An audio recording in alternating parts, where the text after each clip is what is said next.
Welcome back, guys. Let's get right into it. Jacksonville, San Francisco. I'm loving this game, and I'm absolutely loving this number right now.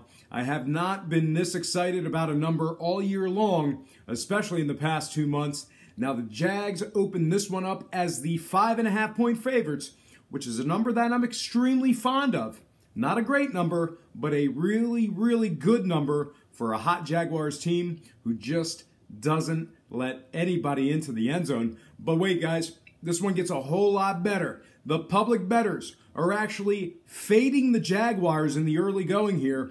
Right now, Jacksonville's laying just 3.5 against the spread. And no, I'm not BSing you. Once again, the Jags open 5.5, now 3.5. Totals at an even 43. Jacksonville's 2-1 to win this one outright. Couple reasons why Jags bettors should be excited. Reason number one, Jags are good on the road. 5-2 ATS in their games away from home. 71% covering in games when traveling. Reason number two, to fall in love with the Jags, +3 and a hook. They cover as the favorite. 6-4 against the spread when laying the points. 60% covering as the official Vegas favorite. 3-1 covering on the road in their last 4. And reason number three, to fade the Niners. Jimmy G's beaten some pretty bad opponents in their current 3-game win streak. Now, don't get me wrong, Garoppolo can certainly play some ball, but marginal 1- and 2-point victories over Chicago and Tennessee doesn't exactly wet my whistle, and most SEC schools can beat Houston at this point right now. Now, Jacksonville's had their way with these softer opponents, going 4-3 against the spread versus teams below 400. Now, total-wise, two completely different stories between both ball clubs. Niners games went 2-1 to the under in the Garoppolo era. Jags games went 2-1 to the over in their last trio of games themselves. That in mind, I'm not overly concerned with a play on the total, although I think this one will most likely move upward with some overaction. I do really love a play on the number, as this one once again got bet down to just 3.5 points. Looks like I'll be purchasing the hook and moving this one down to an even 3. So all told, I'm going to make a play on the number and lean toward the Jacksonville Jags -3. Taking care of business on the road. Next game I have for you, it is going to be Seattle at Dallas at Jerry World. Another great opening number for folks leaning toward the favorite. The markets open this one up with the Dallas Cowboys as the modest 3-point favorites, and the total at an even 47. I would absolutely love the Cowboys -3 at home in this spot here. Unfortunately, the early money got to that generous market price before I did. Right now, that number's bet up to Dallas -5. Total remains at an even 47. And like I said, what great equity you're getting if you could have locked up Dallas laying a field goal. But regardless, if you like them in some moneyline parlays or straight up, this Dallas team is the $2.25 favorites on the money line. The markets certainly like them to win this one outright. Now, if you're leaning toward the Seahawks in this one, you might not want to pussyfoot around too much. They're currently taking just about 60% of the public action for this game, so look for them to lose half a point or so if that trend continues very soon. And if you do find yourself fading Dallas in this spot here, just a couple things you might want to think about before placing your wagers. Number one, Seattle's been real bad against the number all year round. Right now, the Seahawks are covering just 35% of their games overall for the year. Also, 2-6 against the spread in their last 8. Reason number two to be a concerned Seahawks better, location and status. Seattle's covered just 3 of 7 on the road, 2 of 6 as the underdog, and just 1 of 4 as the official road underdog. Reason number three, Dallas is hot right now. 3-0 against the spread in their last trio of games. They're also covering 70% of their games when laying points. And on a side note, the Cowboys have gone 3-1 covering in their 4 games that kicked off at the current posted total. Now, total-wise, little this, little that when it comes to the scoring trends with these two teams. Dallas games went 2-0 to the under in their last 2, 3-1 to the under in their last 4. But a completely different story on the Seattle side, as both of their last 2 games went over the closing line on the total. 36 points on average they're giving up in those 2 as well. All that said, I'm not particularly favoring a play on the total in this one, but if I had to take a guess, I'd probably lean toward the under, as I'm expecting the line to move upward this week. And when it comes to the spread, 3-point lay on Dallas is orgasmic. 5-point lay is a little bit dangerous. I'm going to make a very unpopular play on this game and an expensive one. All told, I'm going to lean toward the Dallas Cowboys winning this game outright for some very pricey moneyline cash. Next game, New York Giants, Arizona Cardinals. Now, maybe not so much interest from a recreational viewer in this one, but I really like this number, and this is a game of very high value if you're betting it. I'll explain here in about 2 seconds. All right, Arizona opened 5, now 3.5. Total opened 40.5, now 40. Currently, the Cards are 2-1 to win this one outright.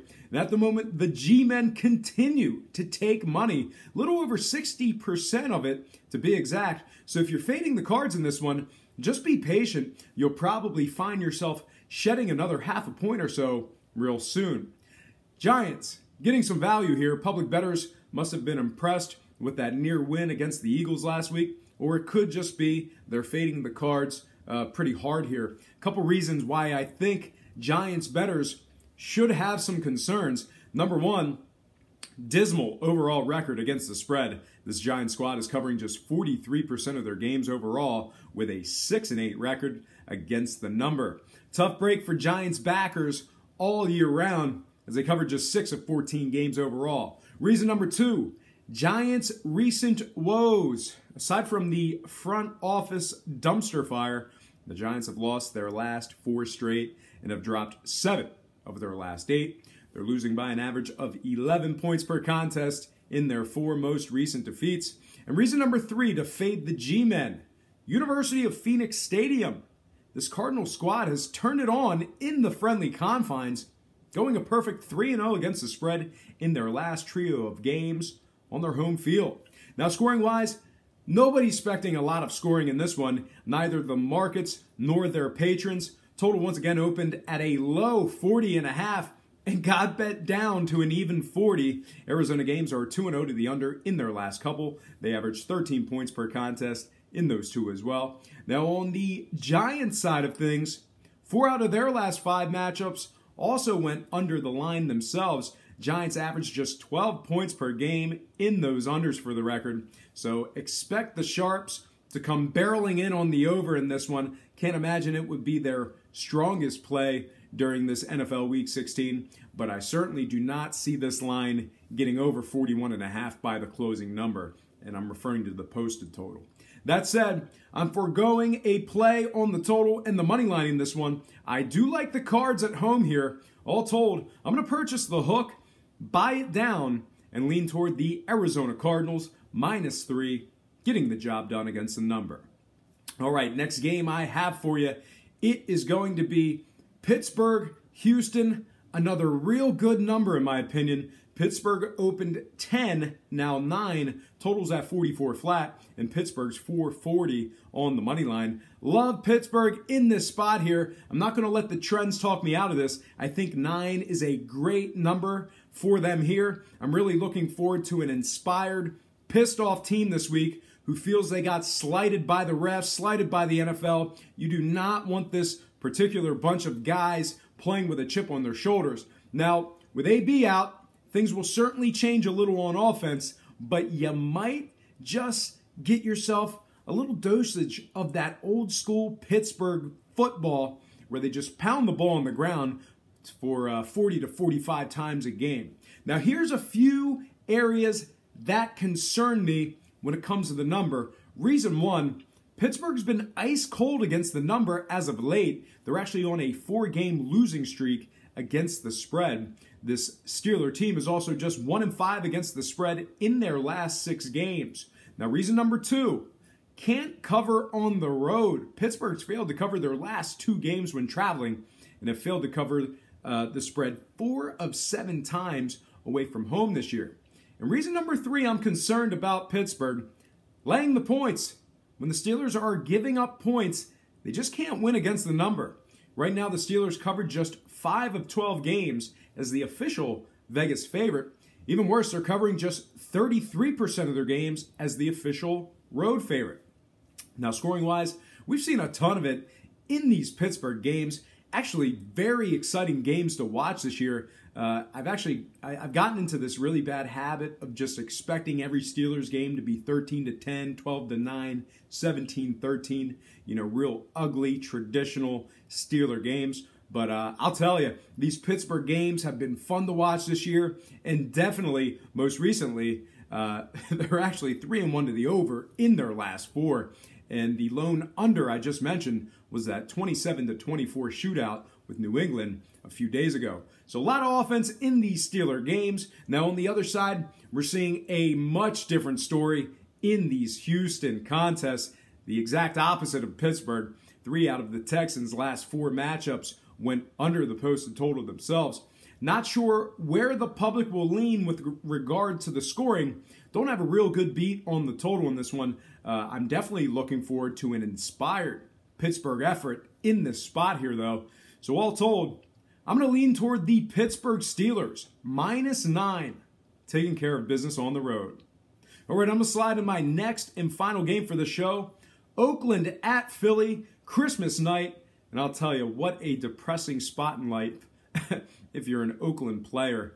Got to play a meaningless game on Christmas night. 8:30 Eastern start on the East Coast. Now, I wouldn't put it past these guys to keep it close and cover. Not so sure I see the Raiders winning it outright, but the Eagles have a lot to play for in this one, and they're looking to gain home field throughout the playoffs. Very important game for Eagles fans, and I guess Oakland technically is playing for something, but as a football player, you kind of take it as insulting when a team not only is looking to beat you, but they're looking to beat you for home field advantage throughout the playoffs. I see a real chippy one in South Philly this Monday. I'm sure this Raider team will be in a very bad mood.